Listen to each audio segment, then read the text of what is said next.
And the reason why we're talking about abortion is because, again, the Kamala Harris campaign focused so heavily on women's reproductive rights. And I think what ended up happening was that people, most people I know anyways, are pro-choice.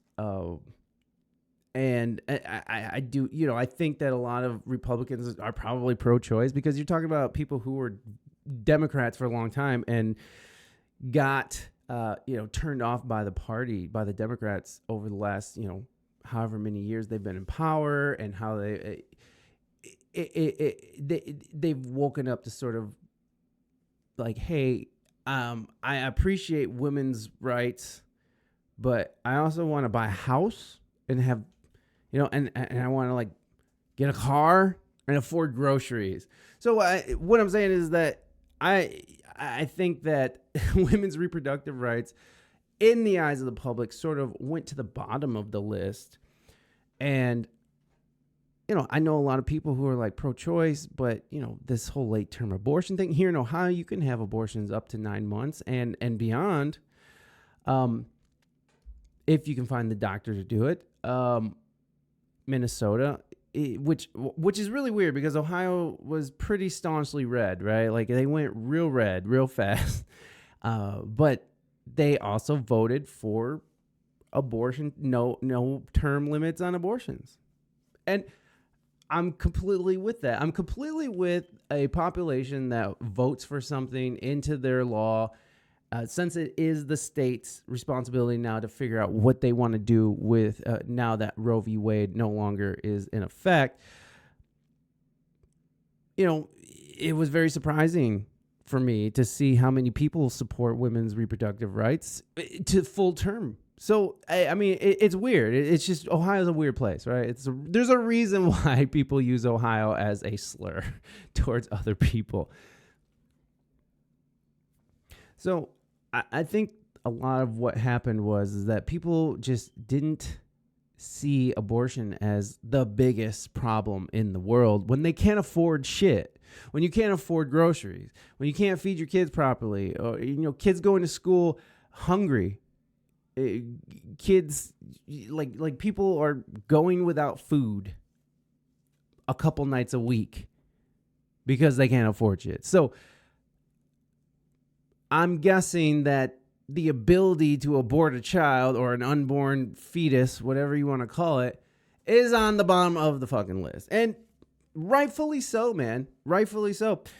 I don't see how that could be like your biggest thing that you can do, like is run on that. Like at the DNC, they had an abortion trailer. And again, look, go get abortions, friends. Go. I don't care. Go. Flush them. I mean, it's sad once you get past a certain point, I mean, I would never encourage. I mean, I can't say I wouldn't encourage because I did run that shit by my wife with our first child. And, at the time I was a very selfish human being, still am, but much less so. And so, running that by your wife is not the greatest thing. But yeah, I'm not against it. It's just that I don't think that's the most important thing to be worrying about right now.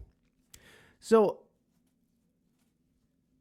most of other people didn't either, but you have celebrities and people who are rich and people who can have platforms who don't have to deal with not eating for a couple nights a week, coming out and talking about how this is going to affect their reproductive rights. Now, I do want to bring up some charts after we get through some of this article here. And it's information from Florida because they record every abortion that they ever do and for the reason. And Florida is such an interesting place because, again, it's like a huge Republican repository, right? But it also has this very eclectic group of people who come together and live in harmony or whatever, right? You got Latinos, Latin Americans. You got East Coasters. You got just rednecks. You got all walks of life. I mean, especially if you're talking about Miami, which is just a hugely international city. it's interesting because they ended up voting for. It's not an abortion ban, but it's pretty stringent. But they recorded every single thing, every abortion, and it's very interesting to me because it's sort of a taste of a very eclectic group of people, and I think it does kind of represent maybe not all of the country, but a good portion of the country. So we're going to look at some charts that I find fascinating. So let's jump into this article. Billie Eilish addresses Donald Trump election win. Someone who hates women so deeply is about to be the president. Now, I don't know if you guys are paying attention to what's going on right now, but the president just appointed Trump appointee cabinet. I think what's Trump. So he just nominated, or he just installed Susie. What's her name? Oh, it's this lady right here. But Reuters is being a hoe, so we gotta go somewhere else. So he just installed his campaign. I believe it was the head of his campaign.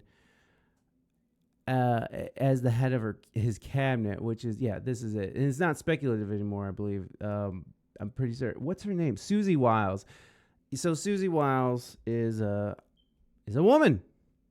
And he just put her in, he said they call her the Ice Queen.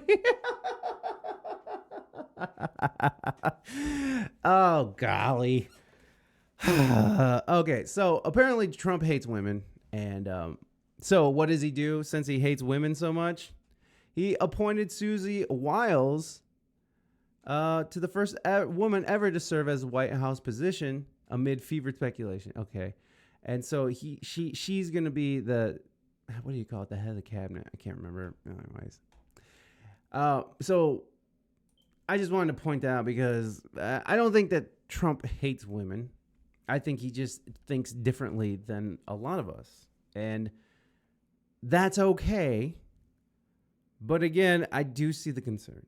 Because if we do have a red wave, it is possible that abortion could be banned. And I don't want to see that happen. I think that it's an important thing for women to be able to control their own bodies. I just think that the same grace and courtesy should be shown to people that chose not to get the fucking vaccine. But, whatever. You don't see me with myocarditis, do you? No.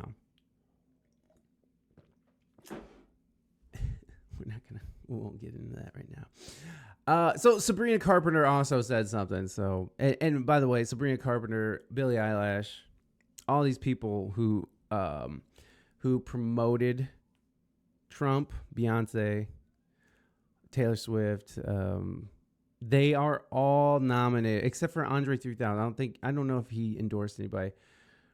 Andre 3000's almost unlistenable flute album was also on album of the year. So, but what's funny is that it's like the Diddy party and the people who was, I guess it's not the whole Diddy party. You know who else is on there is Chappell Rowan, who I appreciate. Chappell Rowan came out and was like, hey, who cares who you vote for? Just vote. And then she got so much hate that she just gave up on it. But now she's nominated for a Grammy, and that's dope. But she ended up bending the knee and supporting Kamala. I don't think she endorsed him, but she was just like, yeah, Kamala, whatever. I'm voting for Kamala is what she said. I don't believe there was ever like, I vote for Kamala and you should too. Anyways. But it does seem to be people who bent the knee to Kamala Harris is a Beyonce, right? Like she did a whole concert, which put the Democrats in $20 million of debt because of all the concerts. I mean, because Beyonce got $10 million to go say a few words, right? She didn't do that for free. Beyonce made $10 million off of her appearance for Kamala. So it wasn't like she was up there like, oh, out of the goodness of her heart, she's going to go up there and start spreading that black girl magic to get fucking Kamala Harris into the office, which it was, I mean, just this last few weeks have just been horrible, like watching Kamala Harris stumble her way through the election process. So coming over here, let's focus in. We're going to try to focus in here. Billie Eilish took a moment during her Nashville concert Wednesday night to address the outcome of the 2024 presidential election, which saw Donald Trump beat Kamala Harris. During the show, Eilish spoke to her fans and explained how she was feeling when she woke up to the results. And so here, we'll watch that, because we know that musicians are just so articulate and smarter than us. They know what's best. They really do.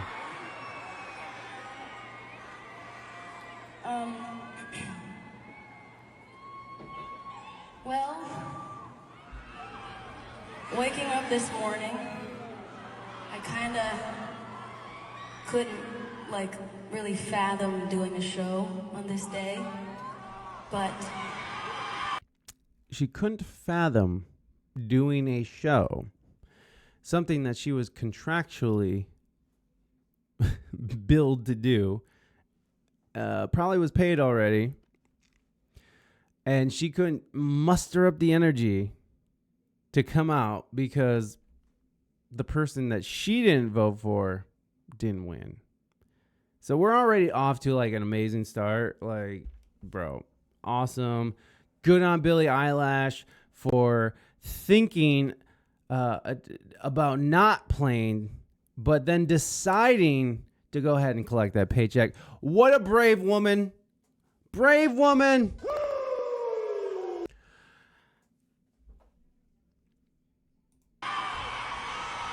The longer the day went on, I kind of had this just feeling of like, it's such a privilege that I get to do this with you guys and that we have this in a time like right now.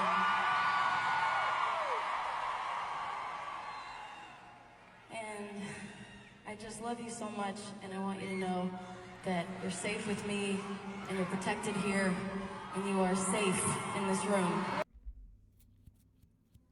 I'm just wondering if anybody wasn't safe in a concert arena when Trump was president the first time. I'm just curious. Were people unsafe? With all of our mass shootings and everything, you're not safe anywhere, Billie Eilish. By the way, love your new album. Fantastic. But like the dramatic reaction to this shit after the first time we went through this, no one was losing their rights except for, that whole Roe v. Wade thing. But no one really lost their right to get a medically necessary abortion. They lost the right to decide on, duration of pregnancy and or how long to carry before the abortion. Was it like 6 weeks in a lot of places? Which I don't think is long enough. You need more time. There's people out there who are, I didn't know we were pregnant until 6 weeks into it already. We didn't even realize it. So I don't think that's a good time. But I'm saying that who wasn't safe? Who wasn't safe the first time? Who wasn't safe? Was Trump going to come up into the concert and just start blasting? I don't get it. It's kind of stupid. It's kind of stupid. I'm sorry. It's kind of stupid. I'm not sorry, actually. Why do people even say I'm sorry? No one means that shit.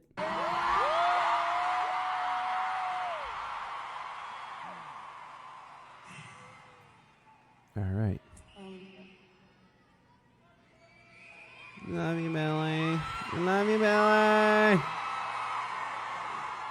And the song that we're about to do is a song that my brother Phineas and I wrote many years ago.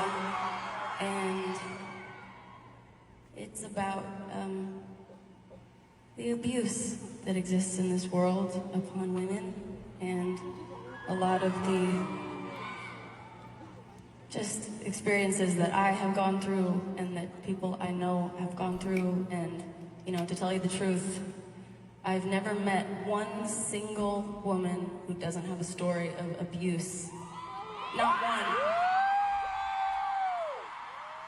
one. That's true. Now that's fucked up. This is a different subject to me than abortion, because again, we're talking about what the Harris campaign was really pushing, which 18 million black fetuses from black women have been, eliminated since, these clinics have sort of invaded low-income neighborhoods.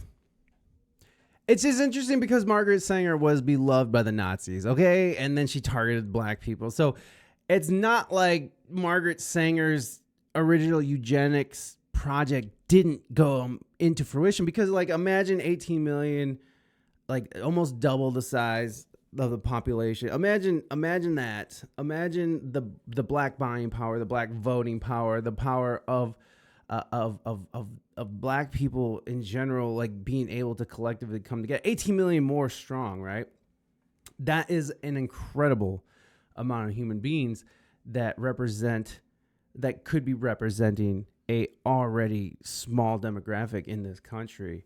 It would have, it's just, imagine the power that could come of it. But again, no judgment. These ladies, whoever got their abortion, I don't know their situation, right? We don't know what that was. So, but I'm willing to go ahead and say that most of it was an elective thing. It was elective. They chose to go do that for whatever reason, instead of giving the baby up for adoption or whatever it is. They chose to go and eliminate it, and that's their right. That's their right under the law. And again, no judgment, but 18 million black people is a lot of people to not exist anymore. And, that's kind of sad. Now, the Latinos, on the other hand, abortion, of course, is still a part of what goes on, but Latinos have religion and history. They have their own history. Like, they have a faith-based way of living for the most part. Catholics, they don't look kindly on abortion.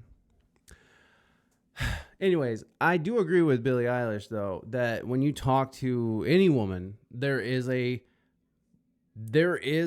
story where they were, even if it was like, hey, nice tits or whatever it is, right? Like, it's just whatever that is, there has been something that they've experienced that's gave them the ick, and they shouldn't have had to deal with that because of some gross dude, right?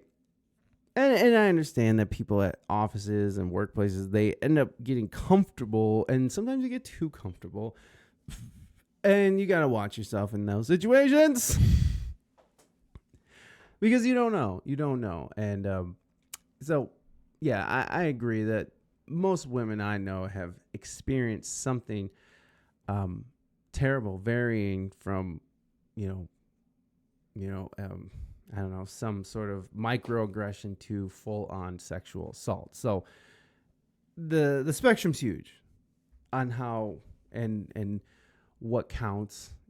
I'm not even sure what counts anymore, but microaggressions count. I don't know. Anyways, moving on.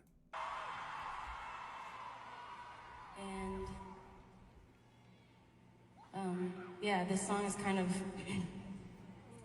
about, like, I've dealt with some stuff myself, and I have been taken advantage of, and I have been You know, I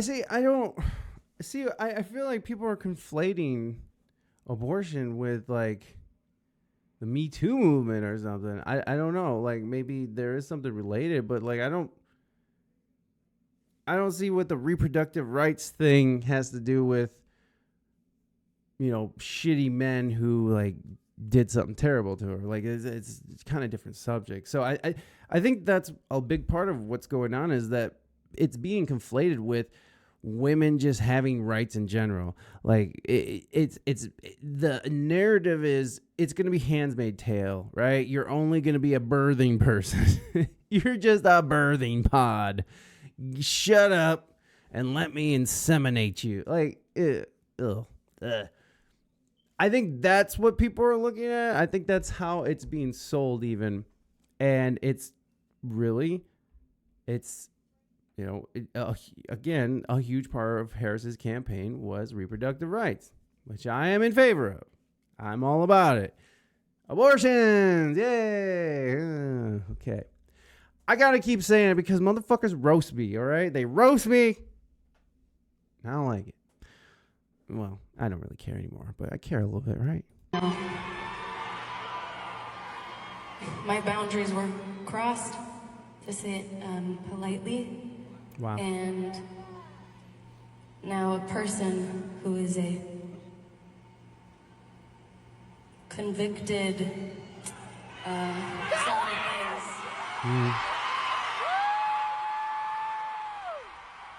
Let's say convicted predator. Yeah, that's a good way of putting it. God, my heart is beating fast. They're cheering her. Someone who hates women so deeply is about to be the president of the United States of America. I don't think he hates women. He might though. I don't know. I can't. He said he doesn't. He's just appointed lead cabinet member, a woman. All the women out there. A woman I love you. I support you. Hey, look, Billie Eilish. Thank you for speaking out. And look, I'm not trying to shit on Billie Eilish for speaking her truth. I appreciate it. I think her fans appreciate it. And I'm guessing her fans probably sway in her same ideology. And that's fine, right? Like, that's what's beautiful about this country is that we can have different beliefs and still live together and try to make shit work.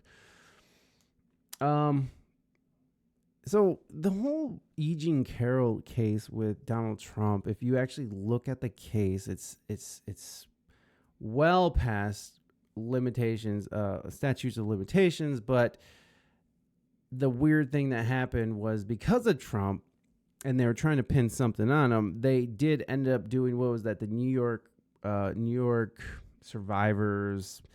It basically, it was an act that they passed to allow statutes of limitations to be removed for people that suffered from sexual assault or abuse. And also they did one for minors. And so they basically did this so they can nail Trump with this E. Jean Carroll thing, which, I mean, if you guys ever seen those E. Jean Carroll interviews, like, she is a crazy person, and there's no evidence. It's literally just hearsay. Like, there's no actual evidence that Trump assaulted her. They just wanted to convict so bad. And, maybe we should look at some of the stuff. I'm not completely expert on it, but it was a way to tarnish his name. It's what they do. I mean, this is the playbook, man. Like, if you go against the deep state or the DOJ or whatever you want to call it, the boogeyman that exists within the government, you will suffer the consequences. What happens is a lot of times they'll plant child porn on your computer, and then they'll raid, and they'll be like, "Oh, look at this! He's a pedophile. Get him out of here!" Right? So that is something that happens. It is out of the CIA playbook. Corporate espionage as well. It's just what happened.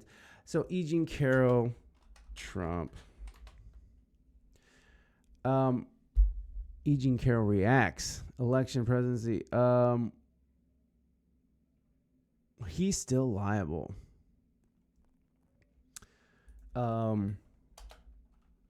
Court case. Let's just read through this. Okay, so I just want to read through this quickly. I'm not trying to dwell on this. I know it sounds like I'm just sitting here defending Trump, but like, it's just so wild how they were able to convict him. So, E. Jean Carroll versus Donald J. Trump is the name of the two related lawsuits by author E. Jean Carroll against Donald Trump, who served. The two suits resulted in a total of $88.3 million in damages awarded to Carroll. Both cases are under appeal, which I'm guessing he'll probably get that, considering now he's the fucking president. Both cases were related to Carroll's accusations from the mid-2019, while Trump was in office, that he sexually assaulted her in late 1995, early 1996. Which is it? Trump denied the allegation, prompting Carroll to sue him for defamation in November 2019. In 2022, Carroll filed her second suit again, which she lost, by the way. She did not win that, right? Like, she didn't win that. In November 2019, defamation. The suit states that Trump had damaged her reputations because he was talking crap about her, because that's what he does, because he's an asshole. Let's not forget, the rhetoric sucks. Right? He fucking sucks with the rhetoric. After the lawsuit was filed, White House press secretary, described the lawsuit as frivolous and Carroll's story as fraudulent. January 2020, Carroll's attorney served a request for a DNA sample from Trump for analysis and comparison against unidentified male DNA present on a black dress she was wearing when the alleged assault occurred. Wow. So there's evidence. Let's go deeper. I might have gotten this all wrong. In December 2020, Carroll said she was willing to delay collecting the sample and testimony from Trump in exchange for earlier access to the other relevant records. The DNA sample requested included a DNA report on Carroll and 5 others who may have come in contact with the dress during the photo shoot. Huh? What? Wait, huh? The DNA sample request included a DNA report on Carroll and 5 others who may have come into contact with the dress during the photo shoot. So there's 5 other people's DNA that possibly could be on her dress. What kind of DNA? Is it skin particles? Is it hair follicles? Is it semen? What are we talking about here? In September 2020, government lawyers from the Department of Justice asserted that Trump had acted in his official capacity while responding to Carroll's accusation. They said the Federal Tort Claims Act grants their department the right to take the case from Trump's private lawyers and move it into federal court. A White House official also argued that the act provides precedent for the government to exercise this right. Carroll's lawyer, Roberta Kaplan, stated that Trump's effort to wield the power of the U.S. government to evade responsibility for his private misconduct is without precedent. October 2020, United States Court Judge Lewis Kaplan rejected the DOJ's motion, ruling that the president is not a government employee and that Trump's comments were not related to his job. The following month, the DOJ filed an appeal with the Second Circuit Courts of Appeal. Oh my God. All right. Now we're really digging, folks. In 2021, the Biden administration, the DOJ argued that the Second Circuit Court of Appeals, that DOJ lawyers should defend Trump as a federal employee, stating, speaking to the public and the press on matters of public concern is undoubtedly part of the elected official's job. 2023 District Court of Appeals, Trump lawyers argue, blah, blah, blah, blah, cases, verdict. In March 2023, Judge Kaplan ruled that the infamous Donald Trump Access Hollywood tape and the testimonies of Jessica Leeds and Natasha Stoyanov, Both alleged that Trump began groping them without permission would be admissible at the trial for the original lawsuit. He then postponed the trial for the defamation claim. Okay. Said it should not be responsible. Let's dude, this sucks. Let's just watch a video. All right, so there is witnesses, right? There is some sort of evidence of DNA.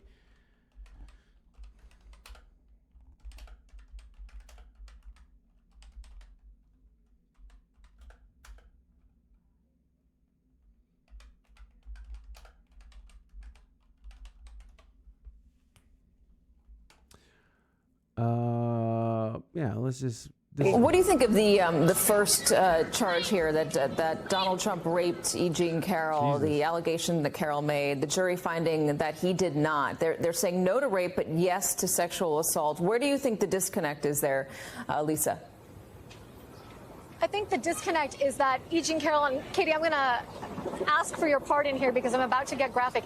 E. Jean Carroll said that she couldn't really see whether Donald Trump was penetrating her with his genitalia. She knew that he had first inserted his fingers into her vagina.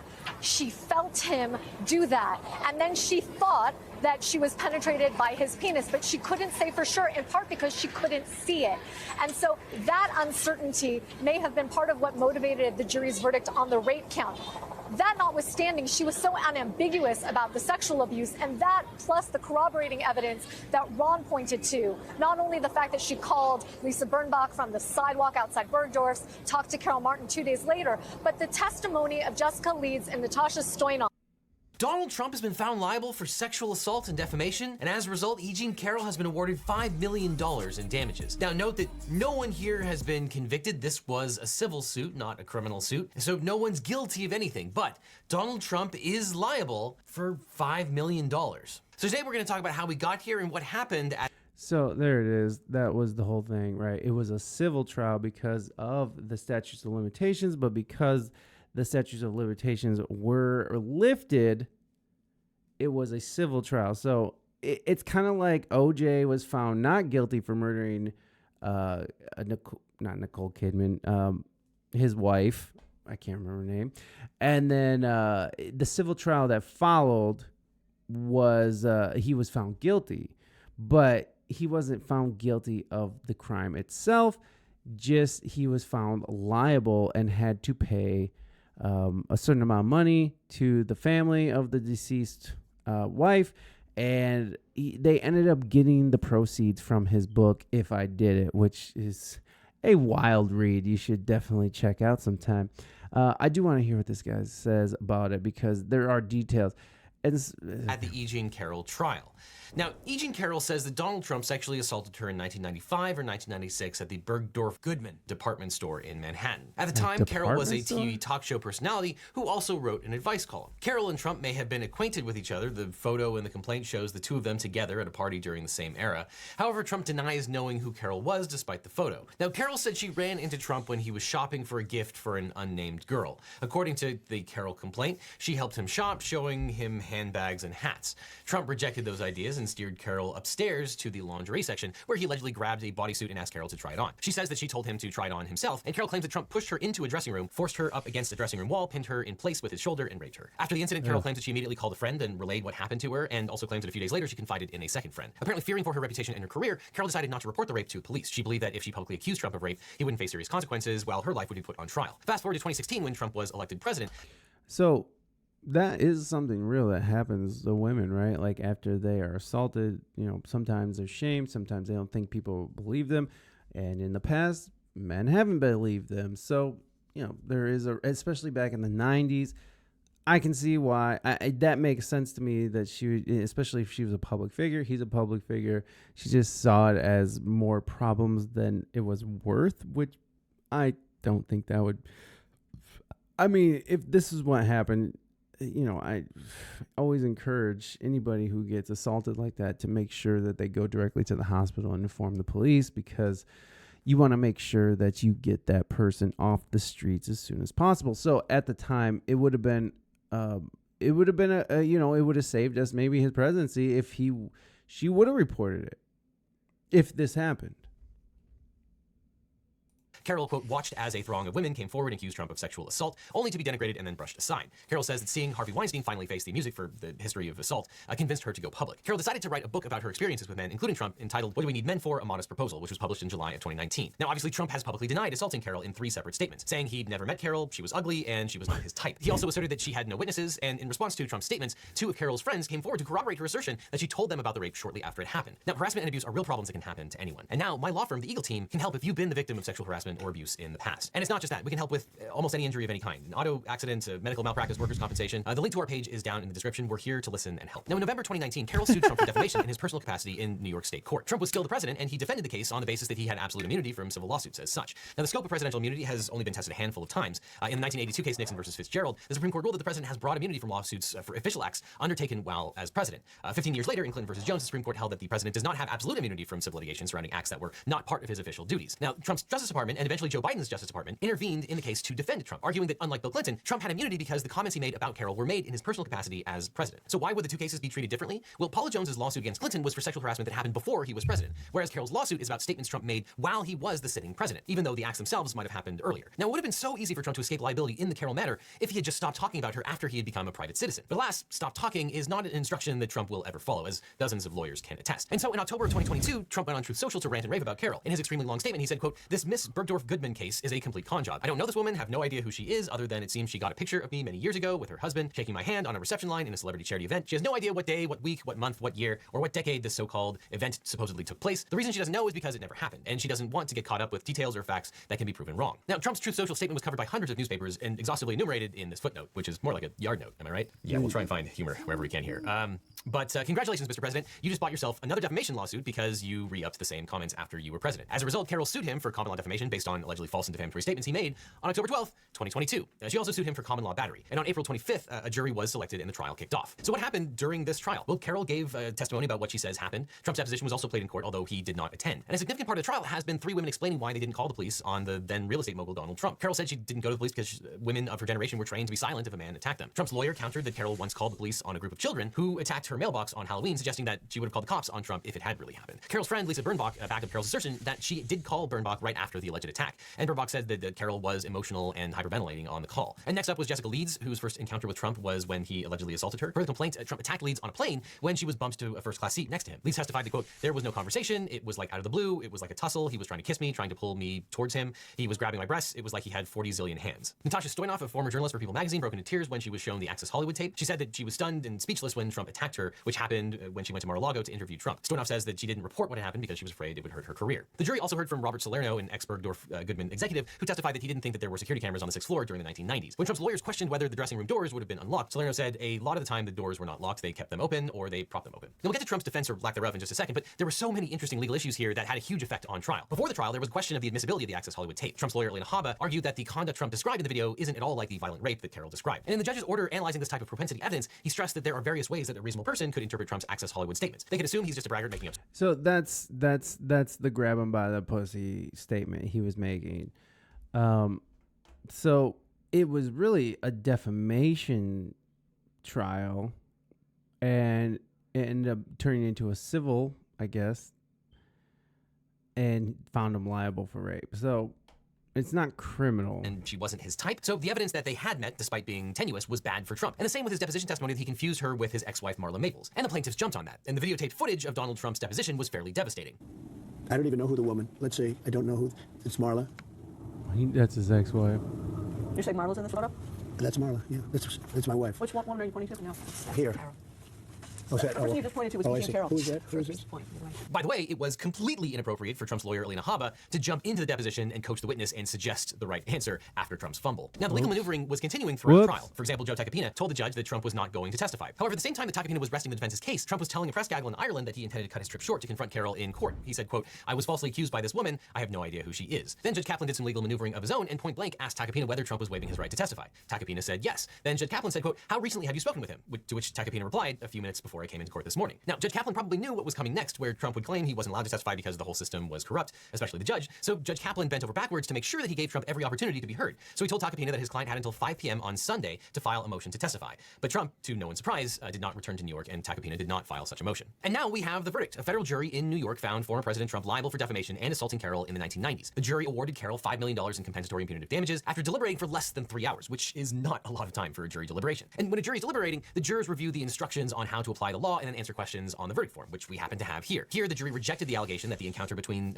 Carroll and Trump constituted rape. You can see that the question was number 1 on the verdict form. The jurors instead checked the box on the verdict form, which was in the alternative of sexual abuse. That means the jury believed Trump touched Carroll without her consent. So while the jury found that Carroll met her burden regarding sexual assault, they apparently did not find that she met her burden that Trump had penetrated her, which would have been required for the rape allegation. So the jury awarded her $2 million in compensatory damages for the abuse. Turning again to the verdict form, the jury concluded that Trump had made a false statement, and that he made this false statement with actual malice, which was a high bar for Carroll to clear. The jury awarded her $1 million in damages for compensatory damages for the amount that she actually lost effectively out of pocket, and an additional $1.7 million for damaging her reputation. The jury added $280,000 in punitive damages and an extra $20,000 for wanton disregard. And in concluding, Judge Kaplan advised the jurors to keep their identity secret and not to publicly identify the other jurors. And although it's legal for jurors to talk about their experiences and identify themselves to the media, here the judge has taken extraordinary precautions for a civil case, ruling that before trial the jury would be anonymous due to the threats that Trump and his supporters have made against juries and prosecutors in the past. But now that Carroll was successful, she'll probably want to celebrate with a delicious home-cooked meal, which she can do with today's sponsor, HelloFresh. HelloFresh. All right. Now, there is like E. Jean Carroll. Now, the E. Jean Carroll, Rachel Maddow. This is what has me questioning everything. Now, again, he wasn't found guilty. It seems to me that that's kind of a weak thing, but I mean, you had the 2 witnesses or who said that they were contacted. It's basically he said, she said without any real physical evidence. And even that dress that was talked about in Wikipedia, like, I don't think that was admissible because there's like 5 different DNAs in it. Like, what the fuck's even happening over here? Okay, so let's go. So she ended up winning more money, but this is such a creepy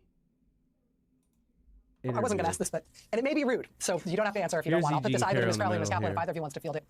You are both very experienced trial attorneys. You've been up against some of the best and brightest opposing counsel in all sorts of different trials. How is President Trump's lawyering? Is he well represented in court? I'm going to let Crowley answer that. But I will say that what you heard just now in that tape of Alina Habba leaving the court and kind of yelling at the reporters, that's what we heard every single day, multiple times during this trial, but yelling at the judge. Over their own bodies. This is a man who moved beyond me and women around the country who have been knocked. That the world knows that you both did fight and that you will fight. Well, we're fighting. Was a different kind of fight, going at him at the height of his power and the height of his celebrity.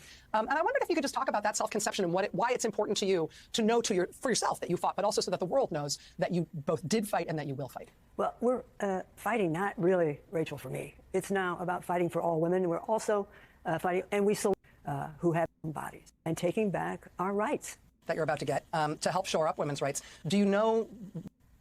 You've talked about using some of Trump's money that you're about to get to help shore up women's rights. Do you know what that might be, what that might look like? Yes, Rachel. Yes. Tell me. Right here, this is crazy. Such great ideas for all the good. This bitch looks like she's on pills. First thing, Rachel, you and I are going to go shopping. We're going to get completely new wardrobes, new shoes, motorcycle for Crowley, new fishing rod for Robbie. Rachel, what do you want? Penthouse? It's yours, Rachel. Penthouse and France? You want France? You want to go fishing in France? No? Oh.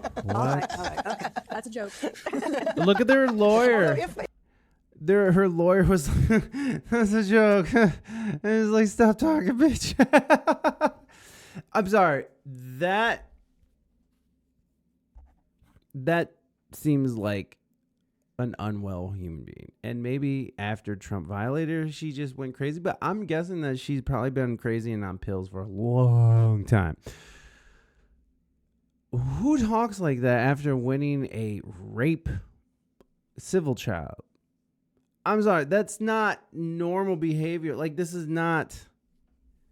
I'm not expecting some, like, beaten dog to come out there, but my God, like, she's talking about penthouses. Let's go shopping. Like, sorry, that rings That something rings false with that. I don't care what anybody said. Like, I can hear that woman is reveling in something, and it doesn't seem to be completely truthful. If me fishing in France could do something for women's rights, I would take the hit. I would obviously take one for the team. All right, let me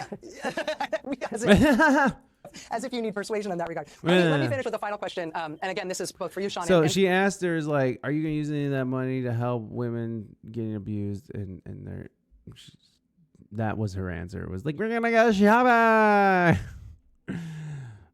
For you, Robbie, and you guys can divide up responsibility here. But there are multiple cases here involving Trump that are coming up. Obviously, most eyes are on the federal January 6th case.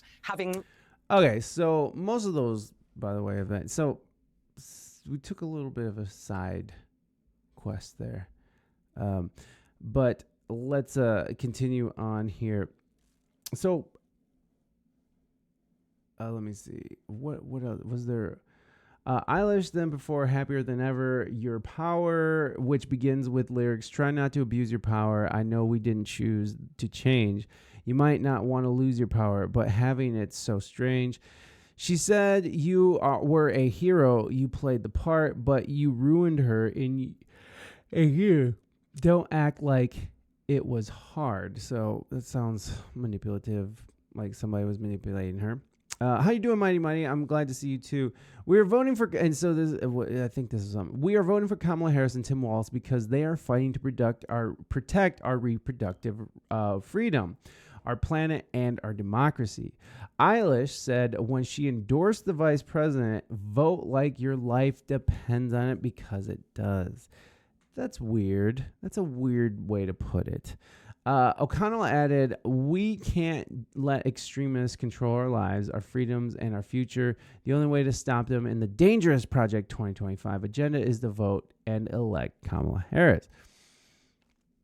Yeah, I mean, the Project 2025 thing is so debunked, but whatever. The Birds of a Feather artist had posted on her Instagram story earlier that day in writing, it's war on women. She posted that. War on women. I don't know if that's, I don't think that's true. I think it's mostly that, I think I don't agree with the Roe v. Wade thing, but that's what this country was originally, was that the federal government stayed out of the states unless the federal government had to come in and squash an insurrection or something, and unless they really needed the federal government. Everything's supposed to be sort of kicked down to the states. Every state is supposed to have their own legislation. And again, like here in Ohio, you can get abortions all the time, all the way up to 9 months and beyond. Minnesota. And then, of course, there's states where 6 weeks you're done. And that's sad. I don't agree with that.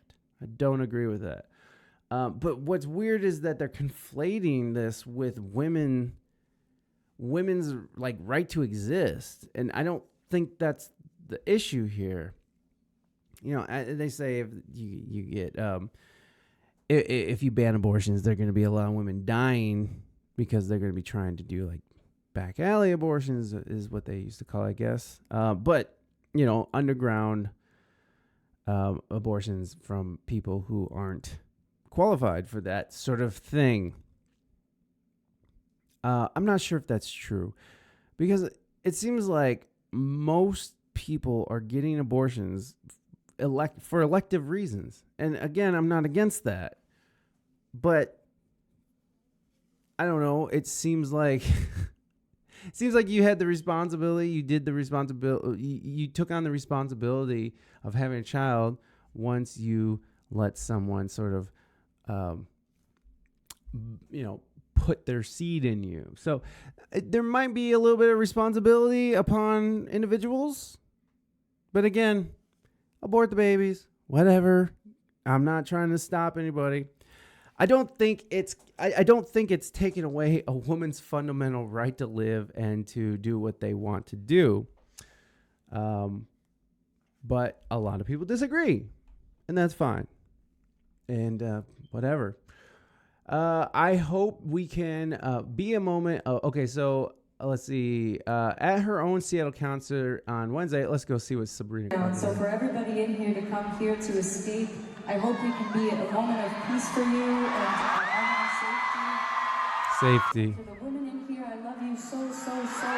It seems like they're all in lockstep here. For the rest of this night, that you can enjoy your. I love you, women. You guys are safe here. It seems like there's a message going on here being passed around. Because you absolutely deserve it, but we just love you, so thank you for being here tonight. So, people are mad. I get it. I mean, I'm not a woman, but I would be a little upset and maybe a little bit worried about what's to come if your only concern is abortions. Now, I want to bring up these. Let me do something real quick. I wanted to pull up these charts that are really interesting to me. Oops. Let me pull these up. Sorry, I should have probably pulled these up earlier. So,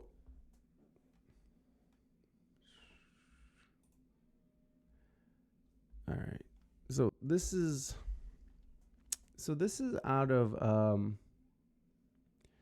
the state of Florida, and if I can read it. So this is the state of Florida records a reason for every abortion that occurs within its borders each year. In 2018, there were 70,000 abortions in Florida. This table lists each reason, the percentage of abortions that occurred, and because of it, which kind of seems like invasive, but I think this is incredible data.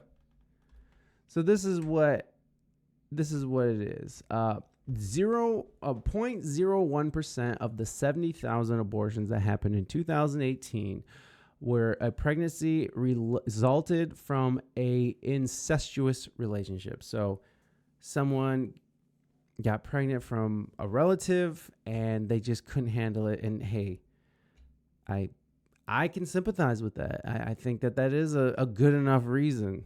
Some people don't, right? Like a lot of religious people are like, sorry, not going to buy it. It's still alive. Okay.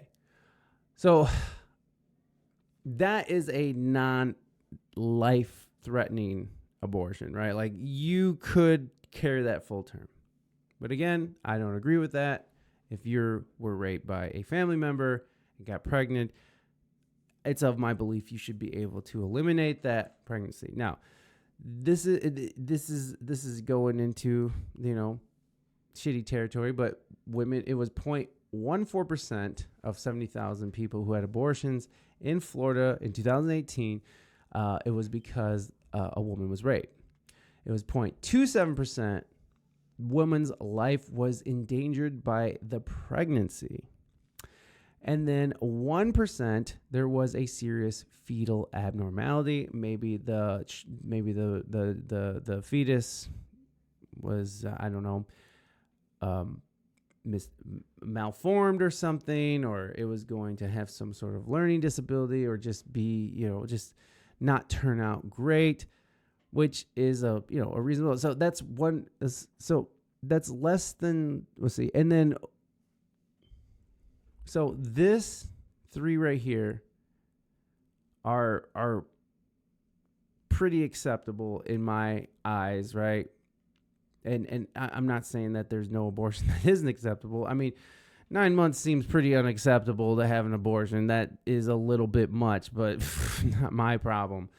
I mean, let people live, right? Let them live. Or not. It's not funny. It's horrible, actually. So you have right here these three, which, I mean, at least one of these should be implemented in every state, which it is. If the pregnancy endangers the woman's life, it is acceptable in every single state. So there is some misinformation coming from the mainstream media in regards to that. The serious fetal abnormality, yeah, that seems reasonable too, and that's 1%. It's more. It's more than how many people are aborting children because they were raped. That's a lot. Now, here we go. So 1.48%, the women's physical health was threatened by the pregnancy. I think this should be in red too. I don't know why this isn't in red. If it's going to threaten the woman's life, I feel like if you can't save the baby, then yeah, you got to do what you got to do, because, it just seems morally correct, I suppose. And then 1.67% is the woman's psychological health was threatened by the pregnancy. Now, this seems a little much. I can't handle that I'm pregnant mentally. Okay. So this is where things get crazy. 20%, the women aborted for social or economic reasons. I can understand that. And again, I advocate for women's rights to choose. But technically, poor people have been having babies by the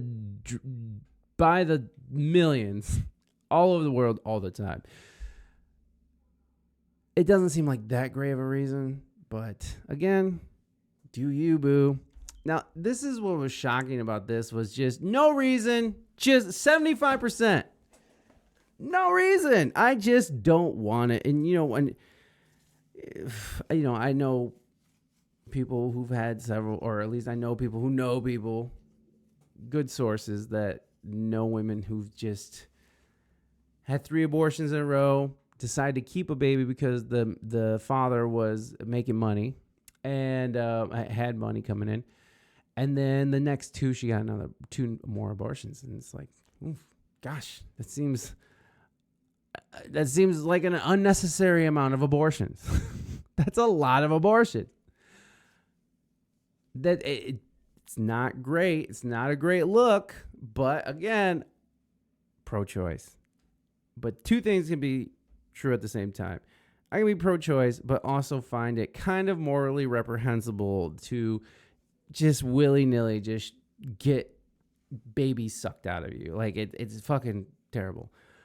But again, do you? I lean more of a libertarian side of thinking. So about 95% of these abortions seem like they were kind of unnecessary.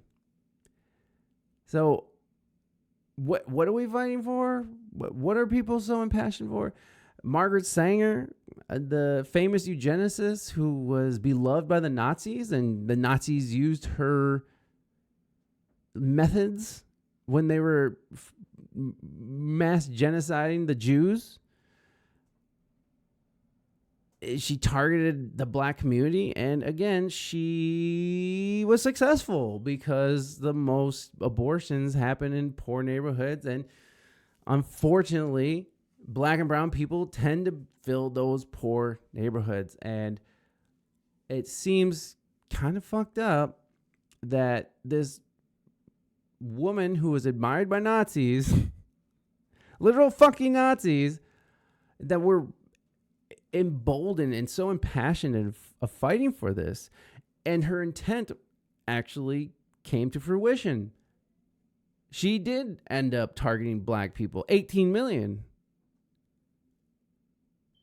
And so it worked. And so we are literally protecting and fighting for serious and true white supremacy. Like that is the truest form of white supremacy, is to want black and brown people to eliminate themselves and to convince people that this is worth fighting for. There's this thing out of the Bible where it's like the devil will make you believe that the devil, the devil's involved if they're making you work in your own, against your own self-interest, something like that.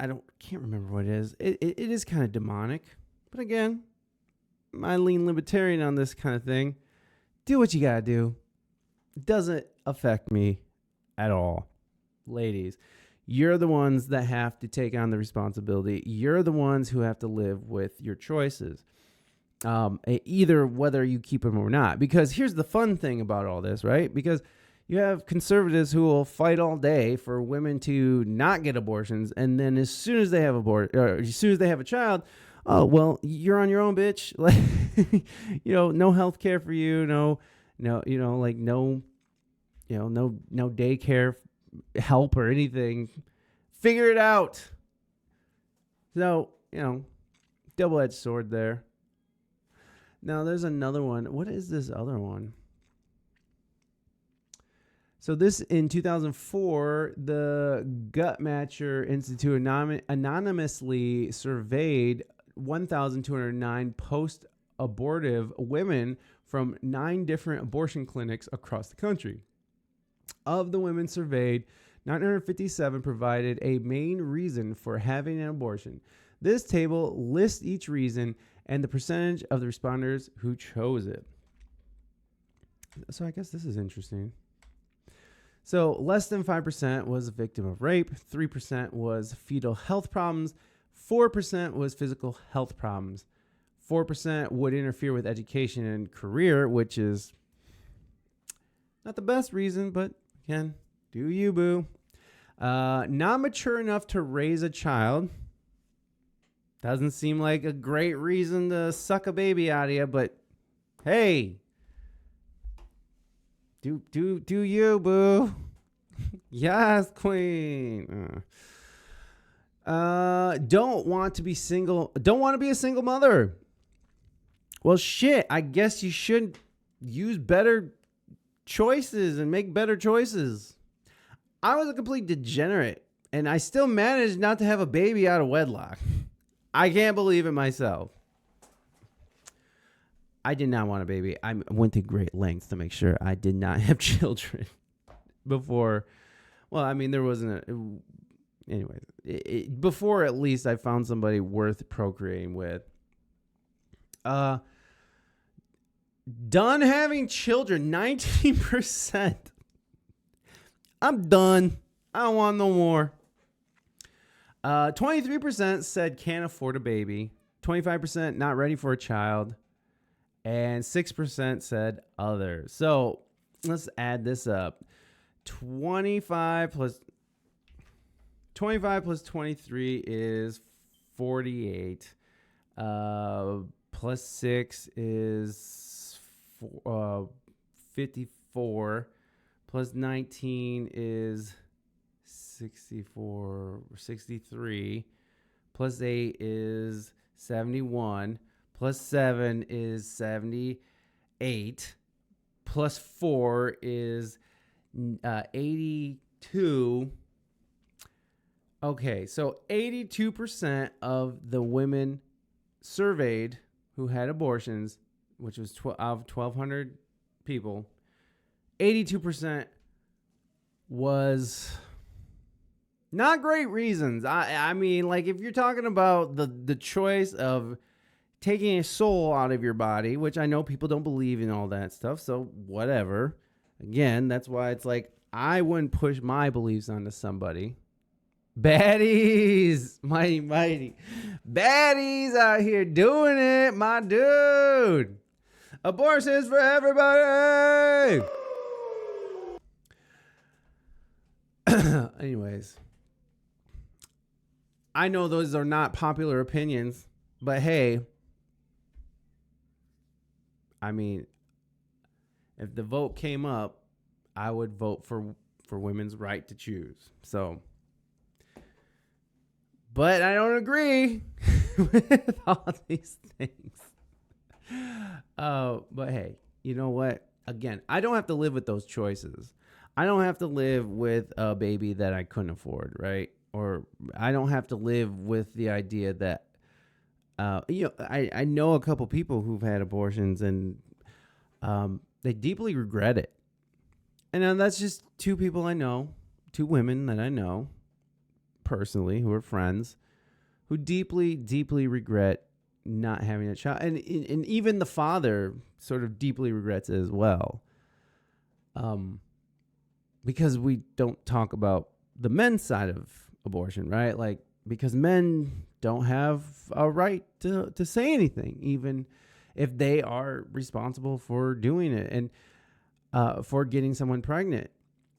Yeah, it's a sad thing that men don't have a say. I think that it takes two to tango, but again, I'm not trying to say women shouldn't have a right over their bodies, but maybe listen to the father. Maybe you can have the baby and give it to the dad and never talk to them again. I don't know.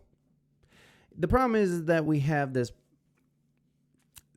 We vilify marriage. We vilify as we call it oppressive to be married. We call it oppressive to have children. For women to have children.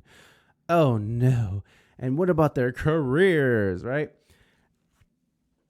We look at all that as very oppressive, and it's not. It's a beautiful thing to have children. And there's this weird narrative where like there's too many people and we're just killing the planet. And I know we do affect the planet, and I know we do pollute a lot, but I don't think that.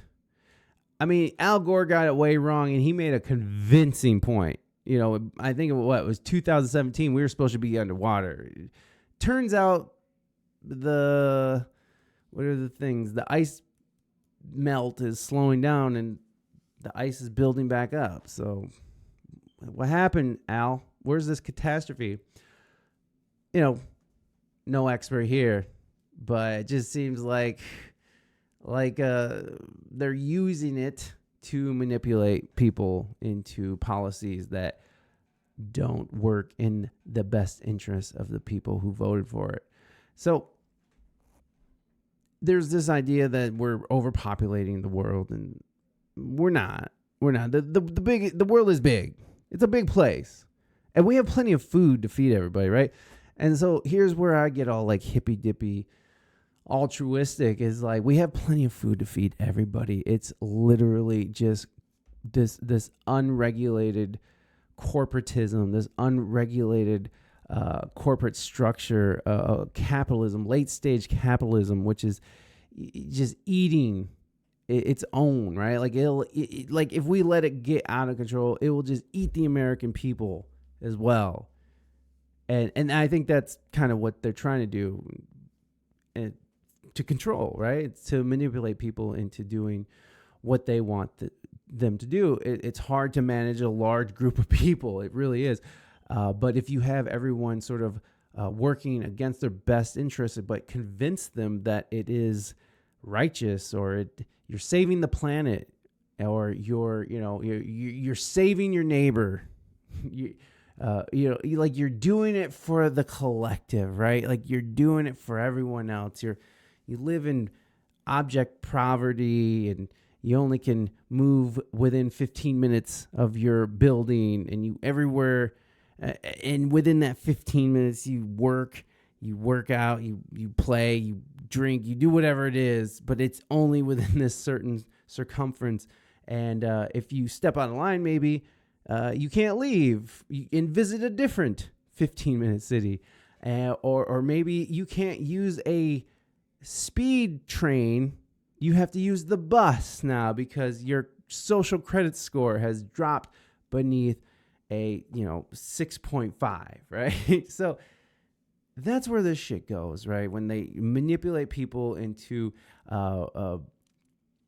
whether it's medical, or it's abortion, or it's a vaccine, or it's a virus.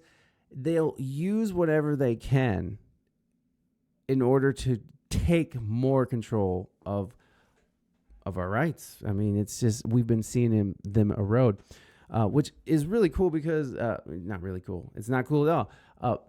Donald Trump is sort of addressing these issues in the statement he made, I think earlier today he released, which I want to watch it because whether you hate the dude or not, he is going to be our next president, and his decisions are going to affect our daily lives. So we should be paying attention, and we should be holding them accountable, just like any other fucking politician.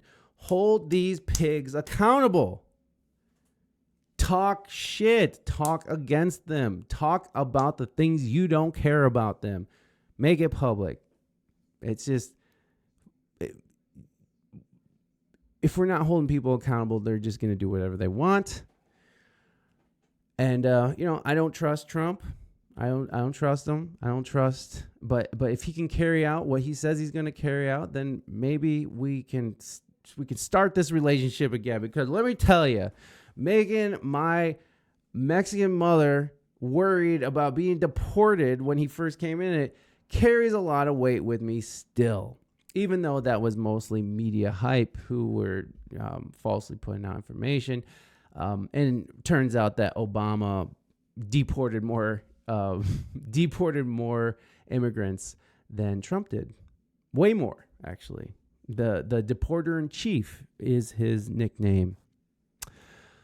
So let's go over to this movement now. Because of Trump being back in power, women are afraid that they're gonna be sold into like marriages and all that stuff. And I don't think that's going to happen, but hey, what's up? We're all getting deported, right? What's up, Primordial? Good to see you, my friend. So there's this weird movement going on, and I don't know if it's weird. And again, I am so for peaceful protest. If you don't believe something, even if I don't agree with you, if you can do it peacefully and back to the dowries. Exactly, Primordial. And that's what people think. And here's the other fucking thing, bro. That shit happens all over the world, all of the time. All right. It's basically a way of life in certain countries. So I'm not saying that that's what we need to go, the dowries and, promising marriages. And I'm not saying that that's what we need to go back to. But we do have to recognize that in other cultures, it's completely acceptable. So beans, So boycott men. South Korea's 4B movement gains traction in the U.S. after Trump's win. Following the President-elect Trump's victory, which was fueled by male voters, and too many looked like... okay, we're going to start that again, but people are getting ridiculous. Yeah, no, I know you are, Primordial. I don't take that serious. I mean, we should... If anything, we should know that nothing should be taken too seriously in this stream. Okay, so following President-elect Trump's victory, which was fueled by male voters, and too many looked like a referendum on reproductive rights, some young American women are talking about boycotting men. Now, it's interesting that the press is sort of like, there's a bunch of people on in the press right now promoting this right now. It feels like maybe a psyop, or it could be a organically grown thing. Either way, I don't find this reprehensible. They're not burning down neighborhoods. You know what I mean? Like, it's not a bunch of like broken white people going into poor black people's neighborhoods and setting their small businesses on fire like in 2020. This is much better than that, right? What could go wrong? Well, I mean, we are in a population crash right now, so a lot. But I have a feeling that this is going to die out because, come on, these hoes ain't loyal. These hoes ain't loyal. The idea comes from South Korean movement known as 4B, or 4 no's. B or bi means not in Korean. It calls for the refusal of dating men, sexual relationships with men, heterosexual marriage, and childbirth. So it's calling for women to stop banging, stop getting married, stop having relationships, stop having babies. And it just sort of adds to that narrative that, right, there's this narrative that we got to protect the environment and not have too many children. And so we're calling on the world to stop having kids. And they sort of socially made it unacceptable, right? Like, you talk to any woman who is under the age of 30 and you talk about having babies. Not every woman, I shouldn't say that. Let me not generalize, because there is a lot of women who are like, I want a baby.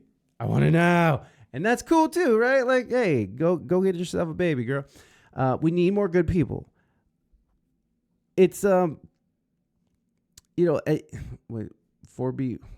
humans will never progress if we keep engaging in these misguided identities. Exactly. That's the whole thing. We're already in a population decline. We're already worried about changing the environment for having more kids. Young people don't see children as oppressive. They see it as, you talk to young women, they're like, ew, gross. I don't want that in my uterus. Like the whole thing is there's sort of this societal pressure on young women, or at least birthing people, birthing pods, birthing toilets, women. There's a lot of pressure on them not to be in relationships. And then you look at pop culture, like Megan Thee Stallion. I mean, Megan Thee Stallion was shaking her ass at a Kamala Harris rally. Kamala Harris had a abortion trailer at the DNC convention, the Democratic National Convention. If that is not the strongest message to like eliminate family, eliminate loyalty to family, think men are trash, hate men, use them, Tinder, fucking hookup culture, the music, the culture, everything is pointing towards just fuck them and leave them, be a boss bitch. And in your 40s, when you're by yourself and all dried up, when drinking your expensive Chianti is what is it? Out of your crystal gauntlet because you're this rich, successful woman who is alone, and now your body is turning on you and saying, "Hey, wouldn't it be great if I could share this with my with my next of kin?" Instead, you've sort of drank and cornered yourself into isolation because you're just ruthless boss bitch who's just stepped over everybody to get to where you're at, and now you're all alone and all your friends are vapid and they don't care about you, and all the men you date just want you for one reason, and well, it's because you didn't pop one out, and there's no real attachment.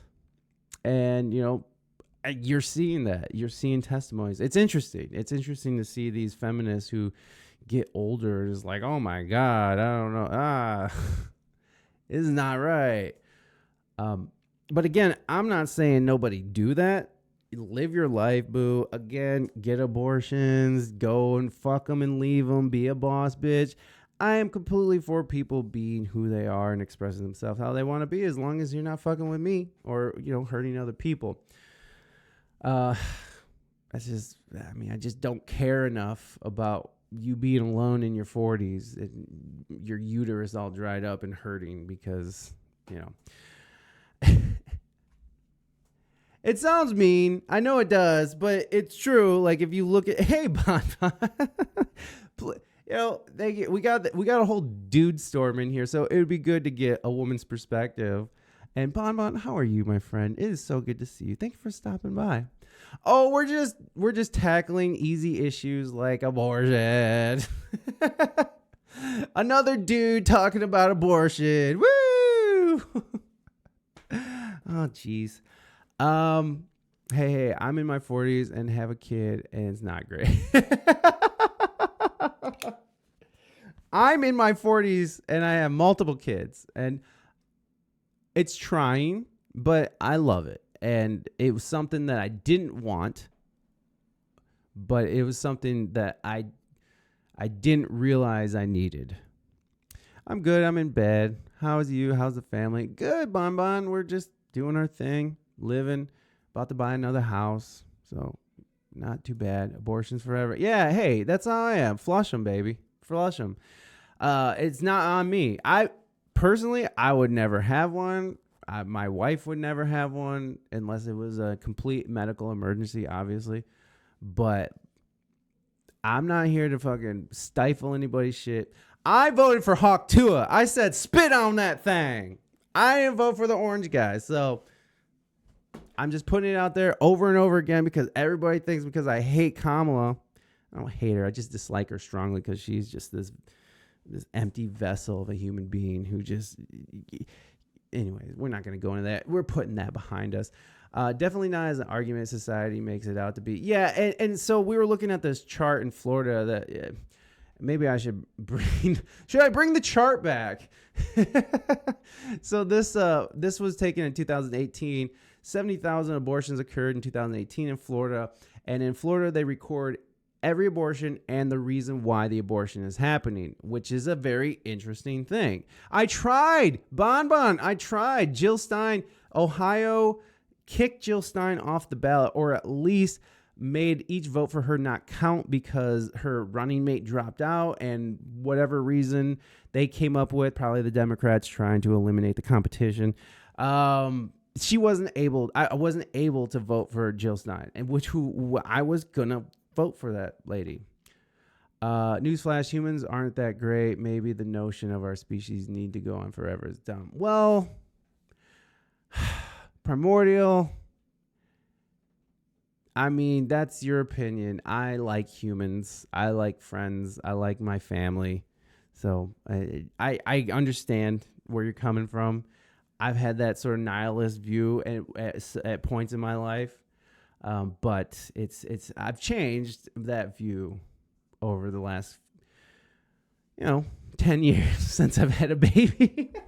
And now I got a second baby. So I really want them to continue. And I think humans are beautiful and they can be beautiful people, but we all have that inner darkness that comes out and makes humans awful. The dodo had to go. Yeah, if we do, we do, right? We'll surf the waves all the way into oblivion. I like some too, but what imperative is there? I don't know. It's just the will to live and to go on. I think that's it. The will. So I brought up this chart really quick just to bring back the reason. In 2018, 70,000 women had abortions. And if you looked at the very bottom, 95% of them were aborted related to social or economic reasons. And 75% were no reasons at all. They were just like, I don't know, I got to get this thing out of me. Fair. Not saying they shouldn't be able to do that. But that's a little weird that we're fighting for mostly unnecessary abortions. We're so impassioned. Margaret Sanger, fucking eugenicist. The Nazis loved her. She targeted the black people. She eliminated 18 million black people just by starting her Planned Parenthood, and her eugenics project worked. So we're literally supporting a white supremacist action that was created by a eugenicist. It's just great, isn't it? It's just so great. But again, I know I've said this like 100,000 times, but I'm going to keep saying it. I'm pro-choice. Flush them. Fuck it. Anyways, so back to this 4B thing. I think it's interesting. I'm this is much better than people out in the streets burning shit down. Like, I don't know if you guys saw in Portland, but the local business owners were boarding up their fucking businesses in anticipation of young, angry, liberal Antifas coming and smashing up their shit and burning shit down. Nothing like that seems to be happening, which is amazing. I mean, give it up for humanity. We're kind of taking this on the chin. The people are taking this better than most people expected. Yeah, a lot of people say life is a gift. I want to know where the gift receipt is. I say take it a step further, boycott humans altogether. Well, there's a lot of people doing that as well. So, and that's part of the problem. I think that's probably why people or the population is in decline. But that's okay, because live your fucking life. And if that means that we end up making ourselves extinct, so be it. So be it. I mean, that was what we collectively came to, a decision we collectively came to. Maybe, right? Because then there's always that wild card, like, I don't know, somebody just blowing some nukes up and just taking us all out just for the fuck of it.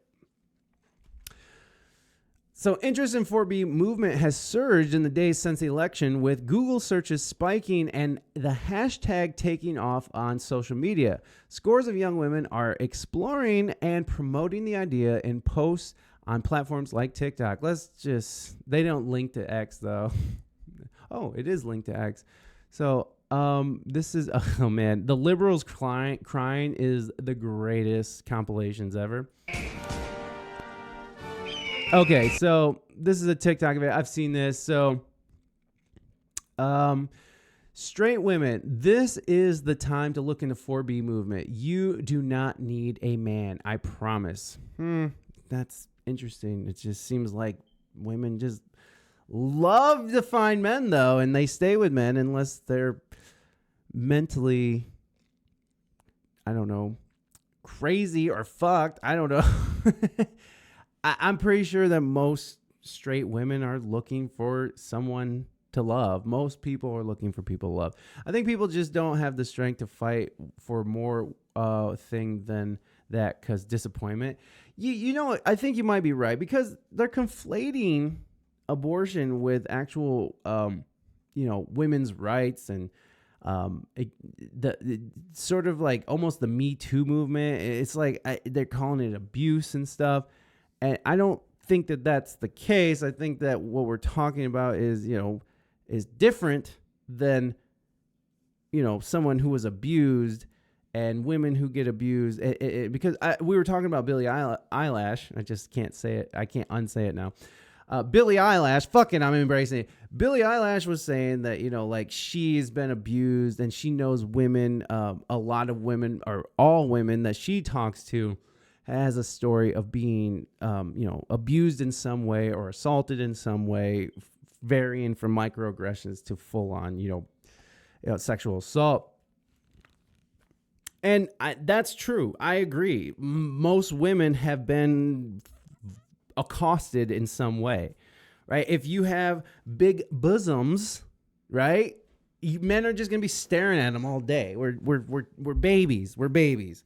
If you have a big butt, dudes are going to say or look and stare and make you uncomfortable. Or dudes get brazen and corner women and try to do weird, I know. And just like I know most every black person I know has had an interesting encounter with someone of another race that involves race, right? So this is true. But is that abortion?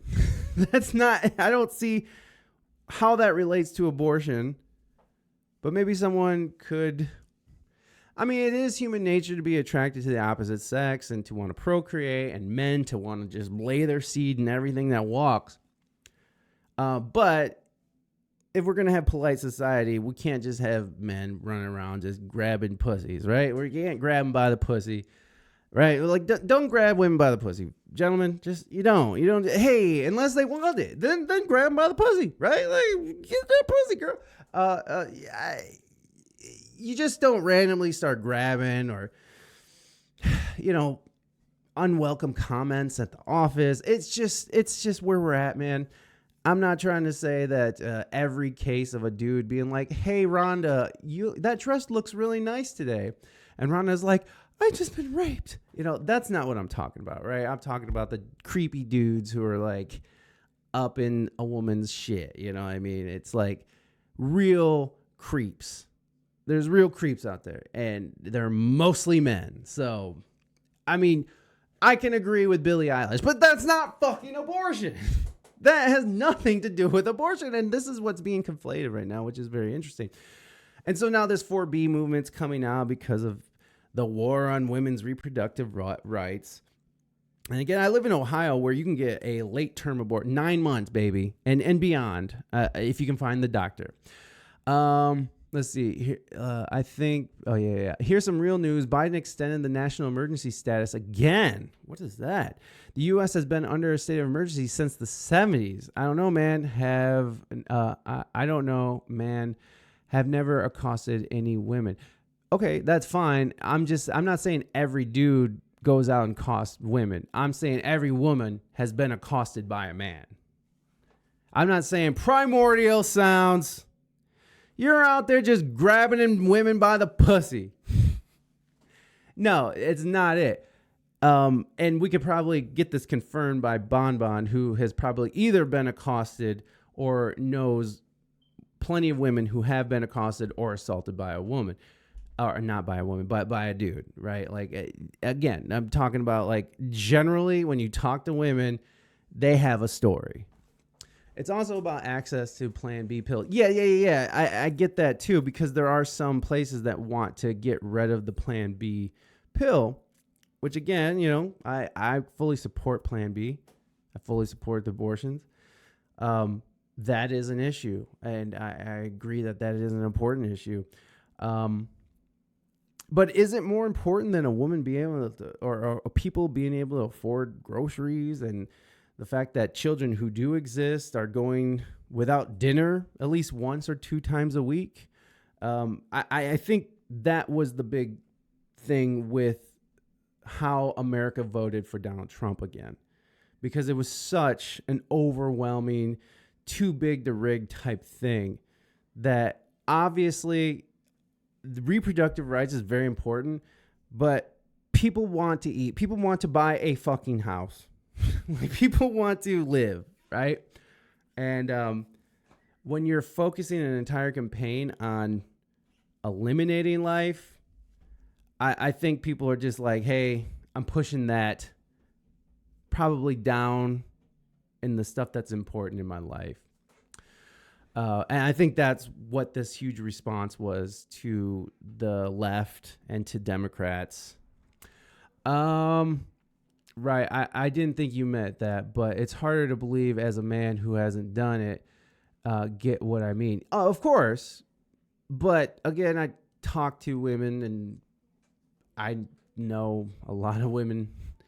And again, it's not like, I mean, hey, you look nice today, and some woman was like, oh my God, he raped me. It's literally like, hey, I'm going to say something really out of pocket to you. Like, my dick is hard for you. Or like, I'm going to grab you or do the whole like walk by and brush up against their tit move, right? Like, there's all kinds. There's a spectrum of horrors that can happen to the fairer sex. And, you know, as a dude, I know I could just fuck a woman. I could just crush that bitch and hold her down and do terrible things to her because I'm bigger than her. And so that's, you know, that's what it tends to be. Men can be predatory, but not all men are predatory. But there's enough predators out there that most women have experienced that shit. Of course, there have been plenty of creepers. I only have my own experience to go on and people known to be full of shit. Fair enough. But having more kids would cost more, depriving everyone. That's commie talk. Keep that commie Canadian talk up there, Bon. I am honestly surprised. I thought Kamala was close enough with the woke advertising. Yeah, but that's heresy. You heard it from a friend who kinky. Yeah. What? I'm not sure what they mean. Well, Kamala, that's the whole thing about her campaign, is that it was 107 days long, where the press and celebrities tried to gaslight us into believing that she was some Obama savior, when she's been in power for the last 4 years and has done shit, and nobody liked her. Nobody liked her in 2020 after Tulsi Gabbard destroyed her at the primaries. Was that what that was? Yeah, no one liked this woman. No one cared for her. She was a vapid, empty vessel who was completely controlled by corporate interest and obviously the war machine.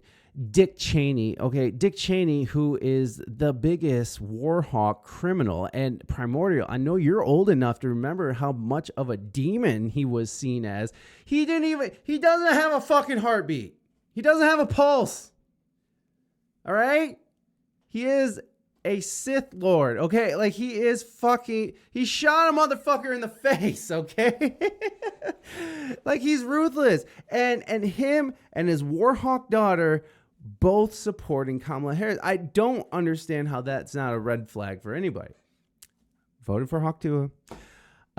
If the DNC got a new candidate much sooner, might have had a chance. Yeah, he shot his lawyer. And the lawyer apologized to him. I was in the way. I definitely was in the way of his barrel as he pointed it right at my face. Like, it definitely, I walked right into his barrel, and he had no choice, really. You see, we know that he has an itchy finger. I knew that. It was my fault. I knew that he was really wanting to shoot a duck, and for doggone it, for some reason, I just walked right in front of that bird shot. I just don't know what happened. Yes, half my face is missing. The Teamsters declining to endorse was telling. Yeah, well, there was a lot of people. Well, I thought it was interesting how the Washington Post decided not to endorse anybody and then got completely canceled. Like 20,000 people, subscribers canceled because they refused to endorse Kamala. It seemed a little much, but I think the big thing is that there is a sea change in the American lexicon. I think Americans are sick of being told what they can and can't say. They're sick of being told the same story. Black and brown people are sick of fucking rich elite people telling them how they should think. And if they step out of line, then they're no longer the race that they have to be every day, right? Like, you're no longer, if you vote for Trump, you ain't black, right? Like that, right? It's that shit. I think people are tired of seeing crime go unchecked. They're tired of fucking immigrants coming into their fucking neighborhood, illegal immigrants, because most Americans know that we're all fucking immigrants. I'm fucking first generation, bitch. Like, my mom came straight from Mexico. So, like, I'm all about immigration. But when they move into these, I mean, you see all these videos of poor black neighborhoods rising up because, like, hey, bitch, these motherfuckers are stealing our resources. Like, there's nothing for us anymore. Like, we need help. And these people who came over the border illegally didn't do the right paperwork like most other people. And I know that there's a problem with illegals and stuff like that. And, whatever. But when you're allowing this to happen in droves and sending them to these sanctuary cities, because they just ended the food voucher program in New York City, so that's over. So what the fuck? I mean, to all those immigrants who were relying on that, now they're fucked. Like, why are they even shipping them off to, So, I mean, eventually, obviously, they needed to find a life for themselves, but you're hearing from people in these neighborhoods on how much stress this shit is, and it's not fair, and fuck them. I'm just like, I don't care. Like, go somewhere else with that shit. They're eating the dogs. They're eating the cats. Sick of system where only rich ass people can win. Yeah, I get that. But I think there is not a better system out there. That's because it's not a great system. It's not perfect at all. But I would like to know where there's a better system going on that's not dealing with the same situation as what we're dealing with now. Because everywhere in the West, it seems that it's just been deployed. I mean, I'm guessing that immigrants have crossed over. I'm guessing that in Canada, immigration is a problem as well. Maybe not. Maybe you guys aren't letting anybody in. I haven't really been paying attention to Canada because, well, you all know how I feel about Trudeau. Fucking Justin Castro. Soylent Green is the solution. They're eating the dogs. They're eating the cats. They're eating the people. They're eating the people.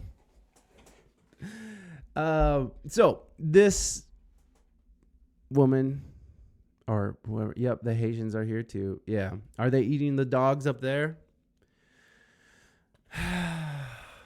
They're in Ohio. That whole thing, Springfield, Ohio, that's happening here. That's just a couple hours away from me.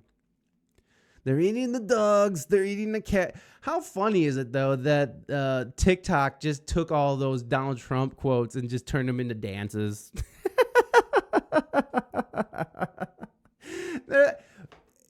That's one thing that tickles me about Gen Z is their apathetic nature to what's happening all around them.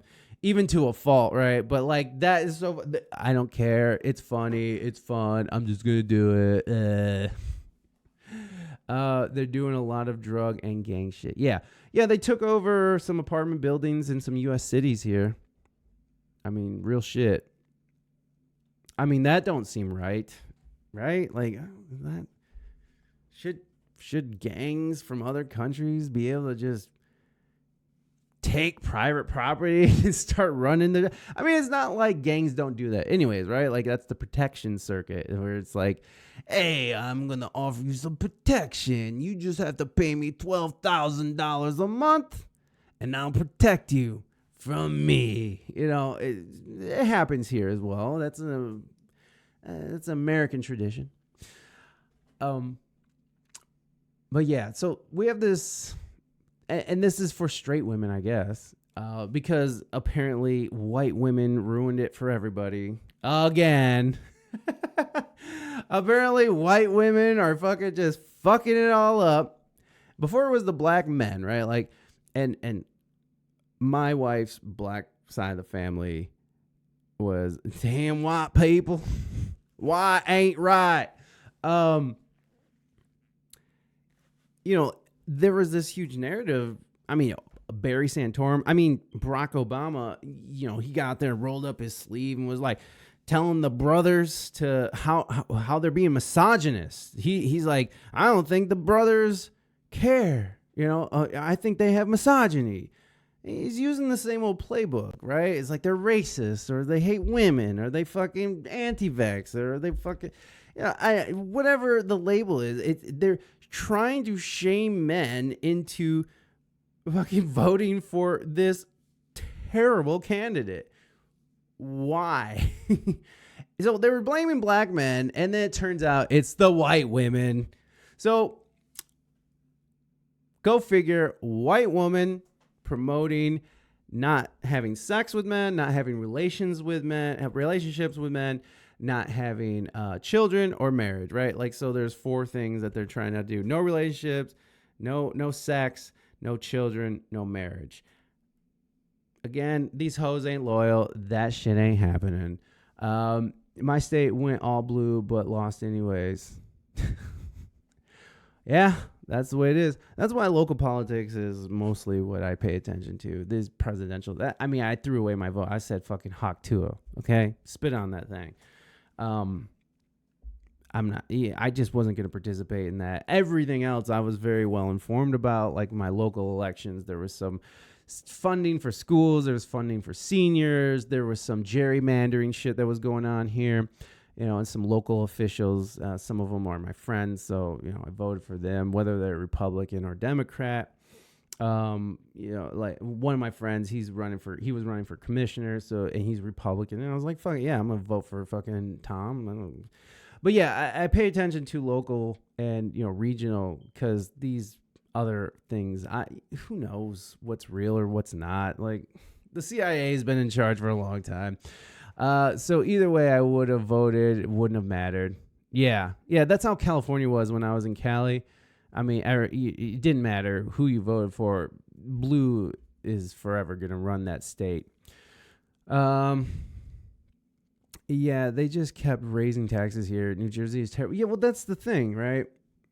All these taxes and all these altruistic ideologies of like trying to save everybody and keep funding everybody. So we got to pay more taxes and more.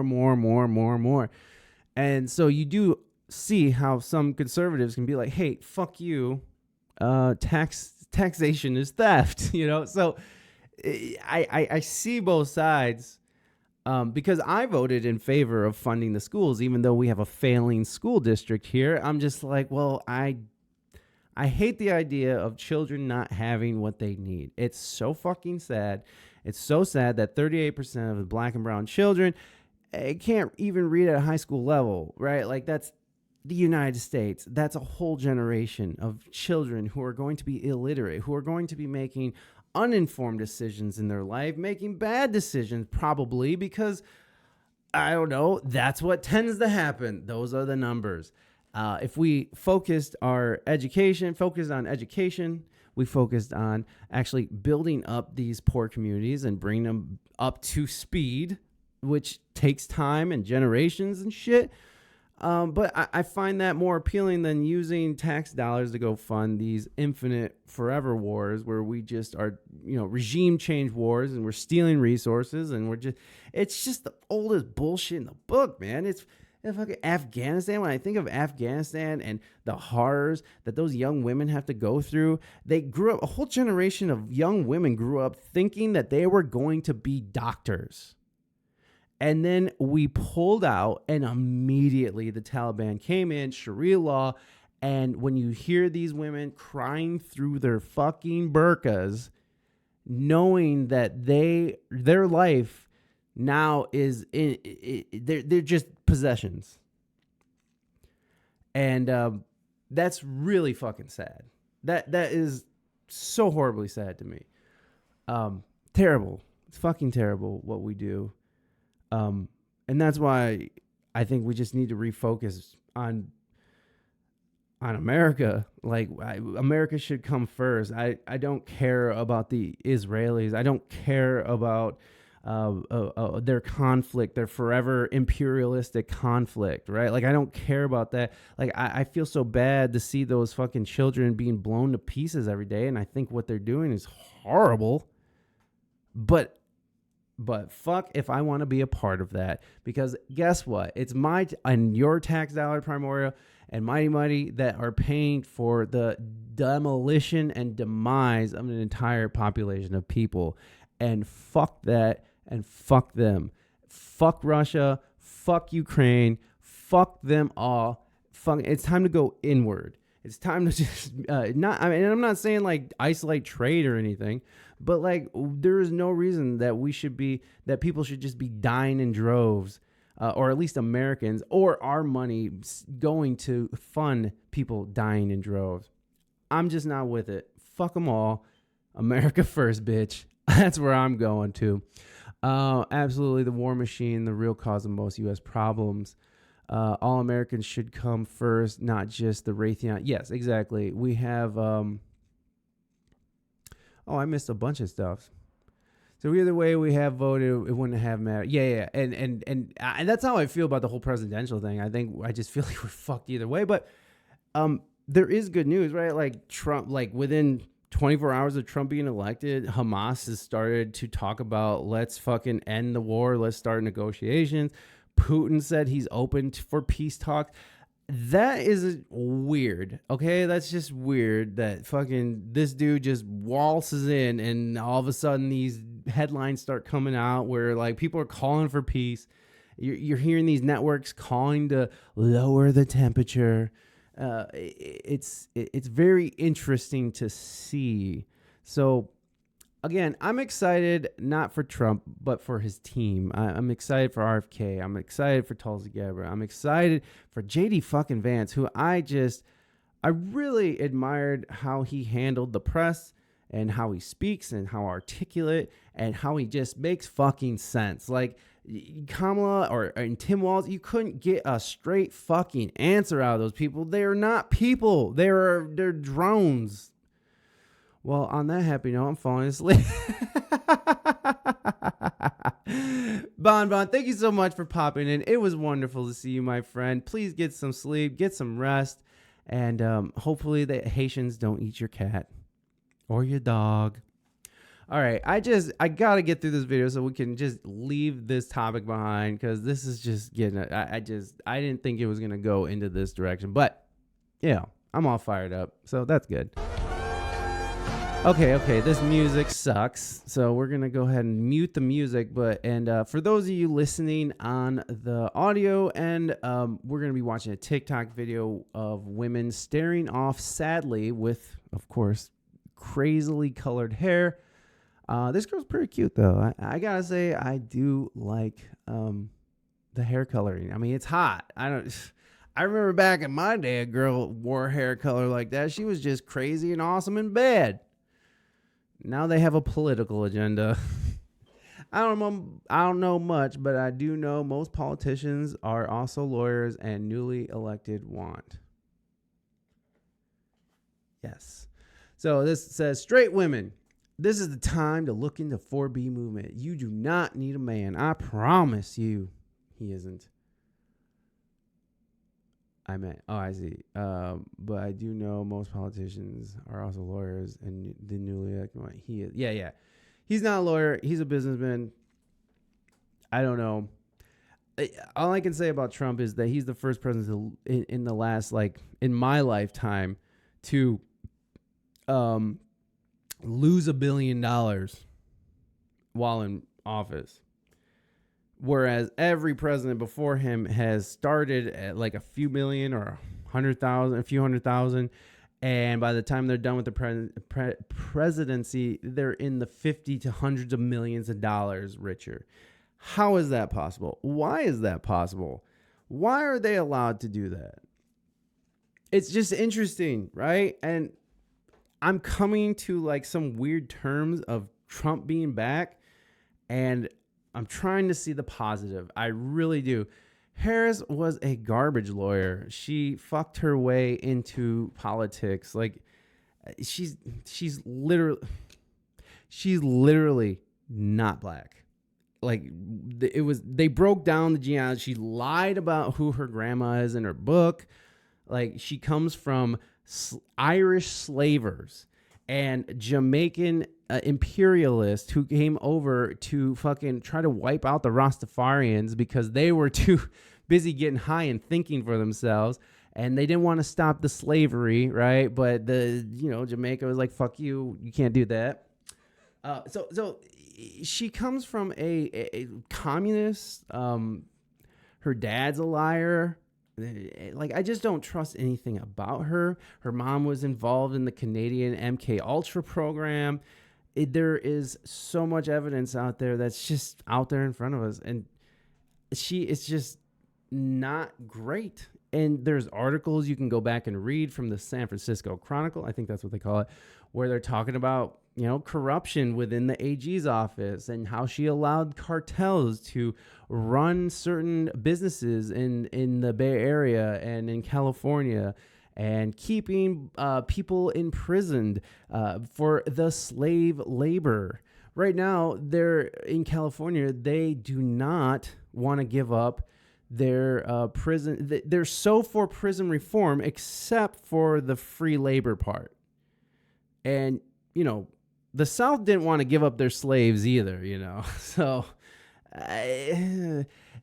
prisoners should make more than what they get, because not all prisoners have done the worst things in the world, right? There's various types of crimes. So I don't know. I know too much about that bitch to take her seriously. They're all crooks, yeah. Biden is a lawyer, but he's a liar, crook. I mean, he's the one wearing Ukraine because of his family ties to Burisma. And he's horrible too. They're all career politician crooks. They started out as crooks and they were allowed to fail upwards. Donald Trump is a crook. There's tons of evidence that shows that he fucking has fucked people on his past business ventures. Now, when people bring up Donald Trump's past about going bankrupt, that's such a stupid argument, and it's very obvious that they're either ignoring or they are ignorant to how business on that level works. Businesses are like entities, they're like people, and some businesses work out and some don't. It's how investing works. So your Trump University, your Trump stakes, whatever, all these things went bankrupt. It was a company, it was an entity, it just didn't work. But guess what? He has billions of dollars worth of real estate and other deals that he's making. There's always subsidiaries of BlackRock, right? BlackRock, you guys know how BlackRock owns everything, and even itself, and State Street owns, and they all own each other. And it's just this really weird, incestuous fucking international conglomerate ran by the Jews. Somewhat. There is some truth to that. Which, hey, more power to the Jews. Go ahead, Jews. Do your thing. Play the damn video. I know all that. Did you know that Delaware was also allowed to keep their slaves because they rejoined the Union? Oh, isn't that nice? Yeah, no, hey, brother, in Opulence, welcome in. I hope you're doing well. Yeah, I want to get past this video too. So we get it, guys. Okay, doing my part as an American woman by breaking up with my Republican boyfriend last night and officially joining the 4B movement.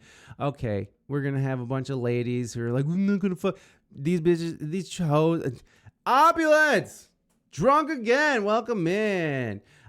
These hoes ain't loyal. They're all going to be pregnant in a week. I don't care what they say. I don't believe any of these people. I see a lot of women crying for the 4B movement protest. Just remember that just remember that means you two partnered and married girlies. Don't put that entire weight on the shoulders of us single, childless cat ladies. Blech. Look at this. I bet she is very unstable. I can tell. You can tell these people are unstable.